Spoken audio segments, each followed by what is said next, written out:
I'm Charley Grady, and just to avoid any sort of controversies later, I should probably say that I have done some work with Ideagist and BR Mentor Network in the past.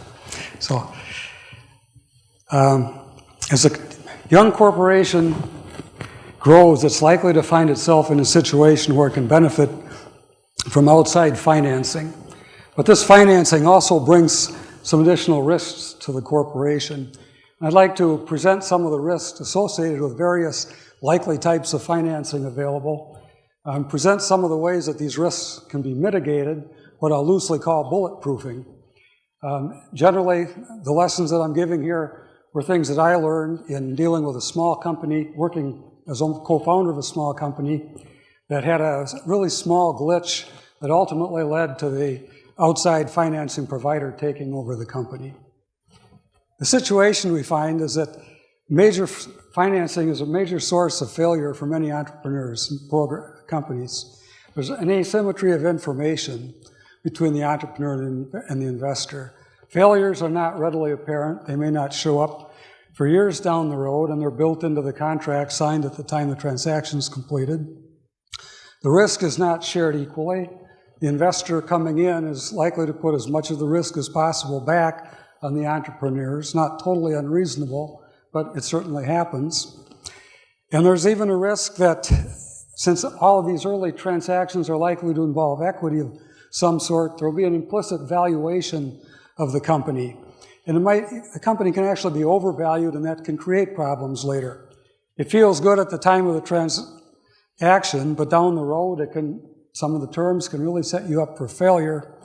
And in spite of that failure, the investor may still come out okay. So very important to look at those parts of the transaction.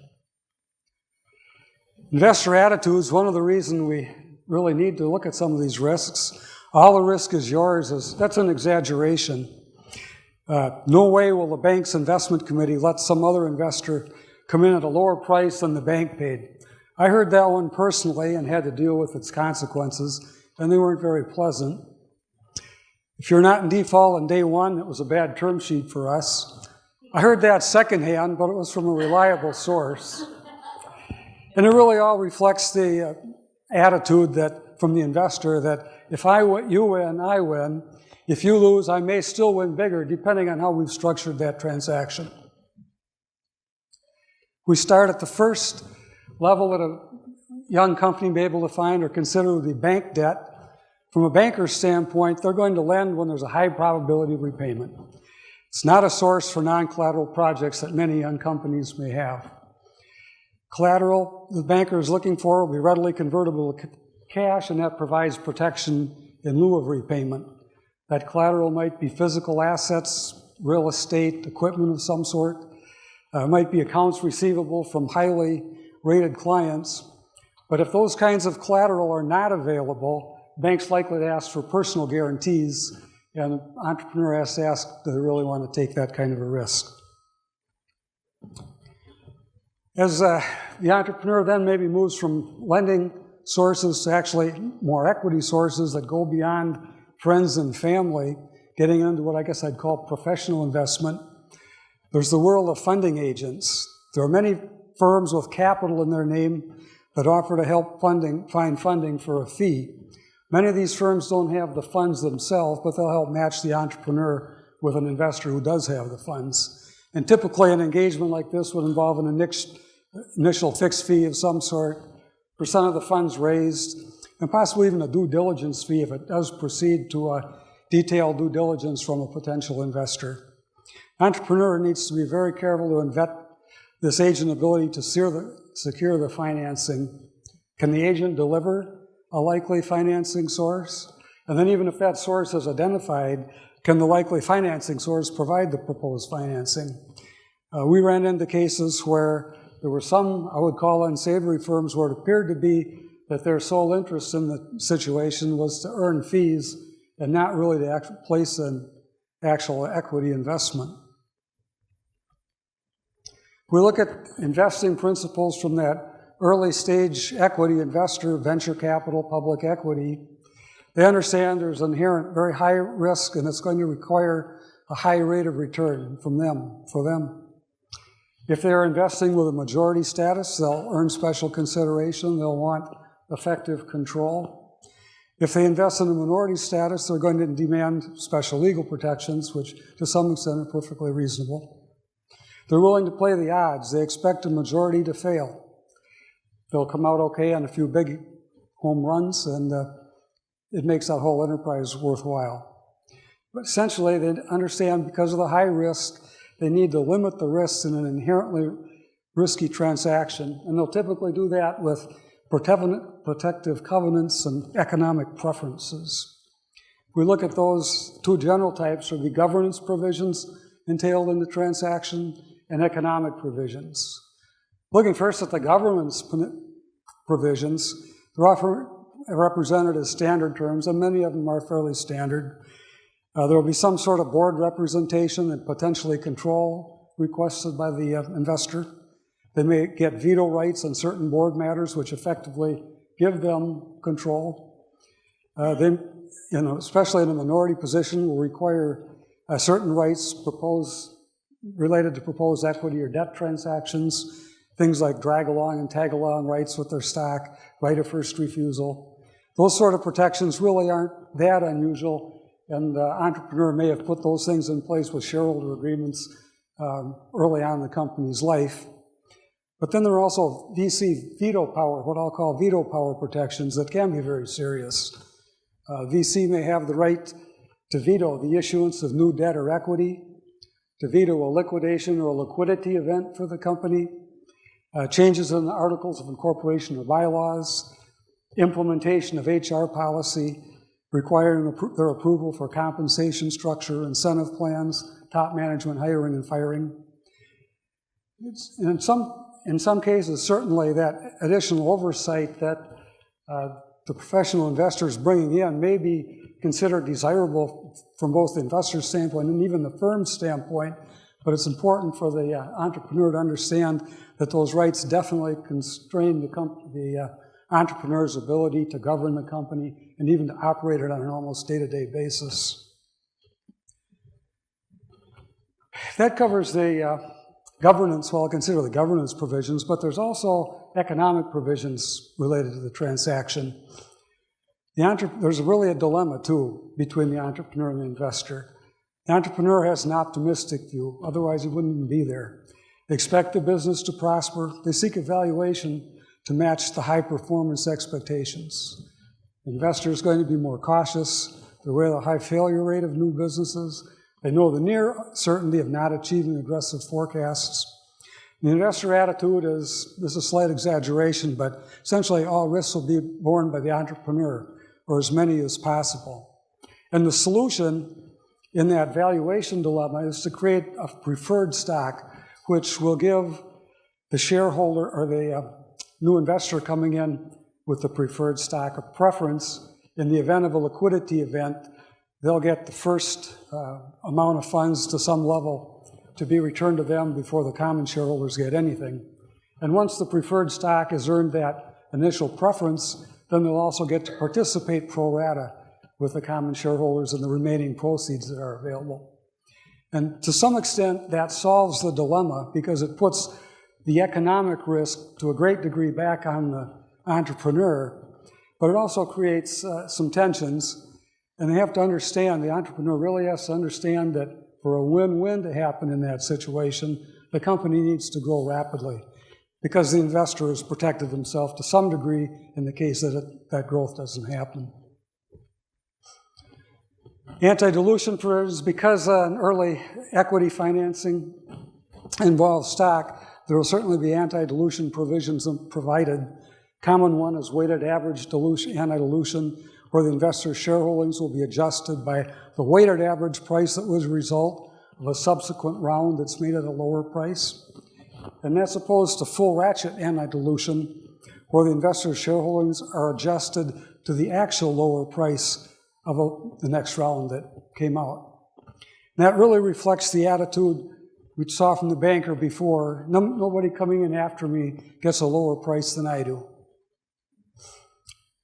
In extreme cases, that can actually lead to the founders losing control, even if there's really only a small down round, if it's at a significantly lower rate than the investor came in at.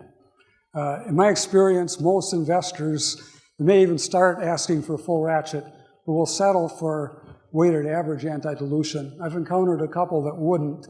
To me, that's a real red flag about the investor's attentions when they really insist on full ratchet anti-dilution. Other considerations not related to the economics directly is the willingness and ability of the investor to provide add-on financing. A successful growing company is highly likely to need additional financing. Will the investor provide short-term financing as a bridge? Will it provide an additional equity round? The existence of preferred stock and the special VC provisions complicates additional financing from another party. First of all, there's the governance provisions. The investor probably has the right to veto that next round. And then there are the preferred stock economics. By having that initial preference going to the investor in the case of a liquidation or a liquidity event, that really puts anybody coming in later at a disadvantage, and it complicates getting later financing from an outside party. There's solutions for that, but the solutions are just more complicated by the existence of those preferences. And finally, VC non-participation in the next round can be seen negatively by potential follow-on investors. If the people already invested and are in the know aren't investing, what do they know that we need to be aware of? If we look at bulletproofing, how to mitigate some of the risks that we've looked at in the equity financing, the economics of preferred stock is one of the most important ones. Those economic preferences that we talked about. The entrepreneur absolutely has to understand that win-win requires substantial growth in the company from the point that that investment is made. You need to understand thoroughly the economics of the preferences, and they can be fairly complex, and negotiate appropriately. The anti-dilution provisions really, to me, are just a red flag that if somebody's insisting on full ratchet, that's a real red flag about their intentions. Constricting board or governance items, the board structure, VC may want control or may not be in control, may ask for a board seat versus just attendance rights depending on the significance of the investment. And the entrepreneur needs to understand those implications and think through the ability to govern the company. The VC protective provisions, there's normal minority protections related to stock and rights of first refusal that probably aren't serious problems, but there are also those veto rights that need to be looked at very carefully. Will those really impact the entrepreneur's ability to operate the company on even a day-to-day basis if those are put into effect?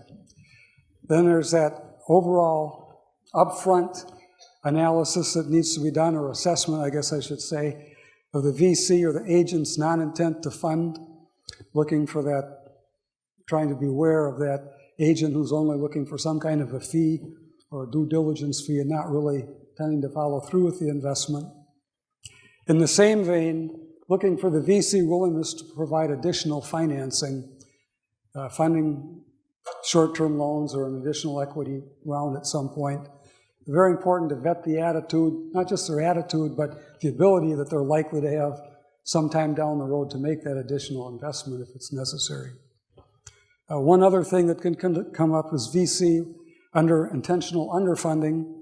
That's what comes about if you negotiate for investment of X dollars and it turns out to, instead of X dollars, be something less than X. The best protection against that is to do sound forecasts, really understand the level of financing that's needed, and negotiate appropriately. If the entrepreneur in the young company is really successful, it may at some point become a candidate for mezzanine debt, which is really a combination of debt and equity of some sort. This combination of debt and equity introduces some additional risks, and it's very important for the entrepreneur to understand just what the economics are in that transaction, as well as the risks that would come about in the event of a default. The lender in this case is lending against marketable assets and or expected EBITDA performance. They're looking for solid collateral or a solid EBITDA history that will provide a high probability of repayment. Since it is still likely to be a fairly young company getting this kind of financing, the investor, the lender, is looking for a potential high rate of return. He wants to see that return enhanced with an equity kicker like a warrant that would give the lenders the potential to enhance the return above what the nominal return on the debt might provide. And particularly with that equity kicker, there can be provisions related to that can provide great leverage to the lender in the event of a default. So it's very important that the entrepreneur understand not only the economics of those warrants or that equity provision, but also the implications in the event of a default. If we look at bulletproofing in a lending situation like this with the mezzanine debt, under negotiations, things to be aware of: lulling promises, we're not predatory, we can make follow-on loans. The one I heard a lot was, we're not loan to own. Beware of the predatory terms that you encounter, and look for past experience that they may indeed be a loan-to-own shop if you find that the firm is actually running a bunch of the companies that it's lended to in the past. In the whole negotiation process, the vanishing agreements where the deal terms will change, get them put in writing in the process, and with the complexity of the mezzanine debt, it's likely to be an iterative process. Limited authority is another manifestation of changing terms. There it helps understand what's the real lender deal process so you can deal with that. Draconian default provisions, which are the most serious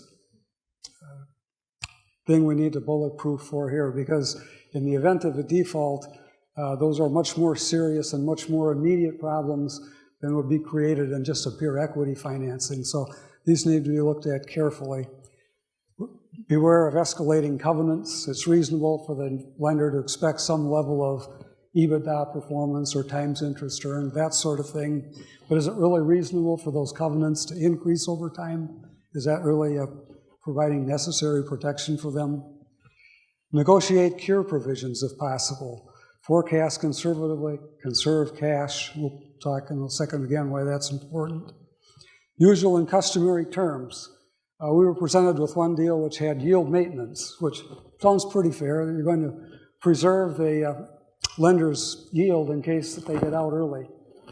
And we found that when actually, as implemented, that would raise the yield in an early termination by about 10 percentage points, which really didn't seem that fair when we looked into it. So it's important to understand those kind of implications. Equity kicker, the bitter sweetener, the warrants with a put, very important to understand those. And again, warranted antidilution, because this is an equity transaction, you'll have to face full ratchet versus weighted average antidilution, that full ratchet again being a red flag about the person's intentions. If you do get into default, there are ways to fight back. Most important, probably conservatively, forecast conservatively. Forecasts initially can be the basis for default provisions. If the cash forecasts indicate that there's a shortfall ahead, make prompt adjustments. Conserve cash, even if it means delaying payments. Maintain positive cash flow, even at extraordinary costs. You'll find that in the event of a default, the default interest rate is likely to go up many percentage points. It's important to try and renegotiate that default rate, renegotiate the other terms if possible. One of the quickest ways for the lender to get control in the situation of a default is to drain as much cash out of the company as quickly as possible. We found that as long as we had positive cash flow, could pay our ongoing bills, the lender was willing to show really quite a bit of flexibility. But as soon as the cash got very tight and it was clear that inability to maintain positive cash flow wasn't there, the flexibility dried up completely. Again, if you can, in that default situation, strive for an overall renegotiation of the agreement, that's probably the best approach to take. In 20 minutes, really can't get into all the complexities that these various forms of financing raise, but we can have more discussions about this in our ecosystem at some point. Okay, thanks.